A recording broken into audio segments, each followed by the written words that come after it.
ఆంధ్రప్రదేశ్ ప్రభుత్వం రైతులకు good news చెప్పింది. నల్లబర్లి పొగాకుకు బదులు ఇకపై ప్రత్యామ్నాయ పంటలు ఎంచుకోవాలని రైతులను కోరింది. కోకో రైతులు నాణ్యమైన విత్తనాలు ఎంచుకోవాలని సూచించింది. పామాయిల్ రైతులను నష్టపోకుండా కేంద్రంతో చర్చలు జరుపుతున్నామని సీఎం చంద్రబాబు నాయుడు వెల్లడించారు. మామిడి, పొగాకు, కోకో పంటలపై ముఖ్యమంత్రి చంద్రబాబు సమీక్ష నిర్వహించారు. రైతుల దగ్గర నిలిచిపోయిన నల్లబర్లి పొగాకును మార్కెట్ ద్వారా కొనుగోలు చేయాలని సీఎం నిర్ణయించారు. పొగాకు కొనుగోళ్లకు దాదాపు 350 కోట్లు ఖర్చైనా ప్రభుత్వం ఆ భారం భరించేందుకు సిద్ధమైంది. 7 మార్కెట్ యార్డ్స్ లో ఈ కొనుగోళ్లు ప్రభుత్వం ద్వారా ఇవాళ్టి నుంచి జరుగుతాయని ఏపీ సర్కార్ తెలిపింది. మామిడి రైతులు నష్టపోకుండా కేజీ 12 చెల్లిస్తామని, కేజీపై 8 ప్రాసెసింగ్ కంపెనీలు చెల్లిస్తే మిగిలిన 4 ప్రభుత్వం రైతులకు చెల్లిస్తుందంటూ సీఎం చంద్రబాబు చెప్పారు. ఇలా 150 కోట్ల భారం భరిస్తూ ప్రభుత్వం దాదాపు 5.5 లక్షల టన్నుల మామిడి కొనుగోలు చేసి రైతులను ఆదుకుంటామని తెలిపారు. మామిడి, నల్లబర్లి, కోకో పంటలకు గిట్టుబాటు ధర కల్పించే విషయంలో రాజీ లేదని పేర్కొన్నారు. రైతులెవరూ నష్టపోకుండా గిట్టుబాటు ధర కల్పించేలా ప్రభుత్వం చర్యలు తీసుకుంటుందంటూ సీఎం చెప్పారు.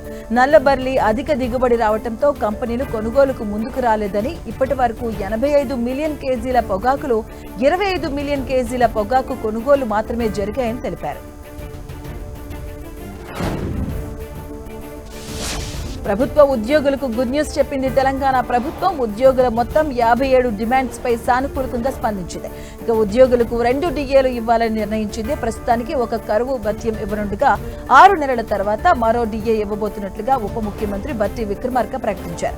3 డిఏలు చెల్లిస్తే ప్రభుత్వానికి అదనంగా భారీ భారం పడుతుందంటూ భావించి 2 డిఏలకు మాత్రమే పరిమితమైంది ప్రభుత్వం.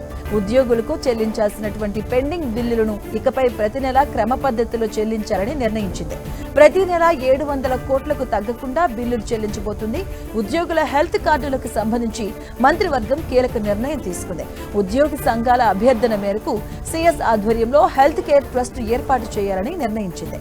ప్రతి ఉద్యోగి నుంచి నెలకు 500 వసూలు చేయడంతో పాటు సమాన మొత్తాన్ని ప్రభుత్వ వాటాగా ట్రస్టుకు చెల్లించనుంది. ట్రస్ట్ చైర్మన్ గా ప్రభుత్వ ప్రధాన కార్యదర్శి వ్యవహరిస్తుండగా ఇతర అధికారులు, ఉద్యోగుల ప్రతినిధులు సభ్యులుగా ఉండబోతున్నారు. ఎలాంటి ఆరోగ్య సమస్యలు తలెత్తినా ట్రస్ట్ ద్వారా వైద్య సదుపాయం కల్పించనున్నారు. ఉద్యోగులకు పదోన్నతులు కల్పించడానికి ఏటా సెప్టెంబర్లో శాఖాపరమైనటువంటి పదోన్నతుల కమిటీ సమావేశం నిర్వహించాలని కేబినెట్ నిర్ణయించింది. ఇక జిల్లా, రాష్ట్ర స్థాయిలో మెడికల్ ఇన్వాలిడేషన్ కమిటీ ఏర్పాటు చేయాలన్న మరో కీలక డిమాండ్ను మంత్రివర్గం ఆమోదించింది. జాయింట్ స్టేట్ కౌన్సిల్ అసోసియేషన్స్ ను గుర్తించేందుకు ఒప్పుకుంది. జీవో 317 లో ఇంకా కొన్ని కేటగిరీస్ ను చేర్చాలని నిర్ణయం తీసుకుంది.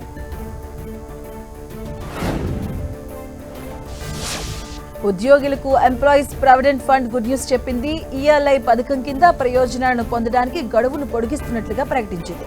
ఉద్యోగుల భవిష్య భద్రత కోసం రూపొందించిన ఉద్యోగుల ప్రావిడెంట్ ఫండ్ ఇప్పుడు మరింత సులభంగా, వేగంగా సేవలు అందిస్తుంది. త్వరలో మరిన్ని సదుపాయాలు కల్పించబోతుంది. తాజాగా ఈఎల్ఐ పథకం కింద ఉద్యోగులు అందరూ ప్రయోజనాలు పొందాలి అంటే ఉద్దేశంతో గడువు తేదీని పొడిగిస్తున్నట్లుగా తెలిపింది. ఇక ఈపీఎఫ్ఓ ప్రకటన ప్రకారం universal account number activation, Aadhaar bank account link గడువును ఈ నెల 30 వరకు పొడిగించింది.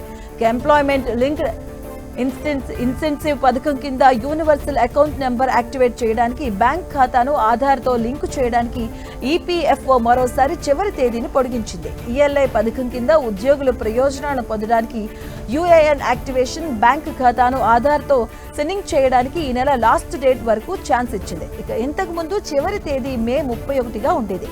ఈ ప్రక్రియ ఇంకా పూర్తి చేయని ఉద్యోగులకు అదనపు సమయం ఇవ్వడం ఈ పొడిగింపు ఉద్దేశ్యం.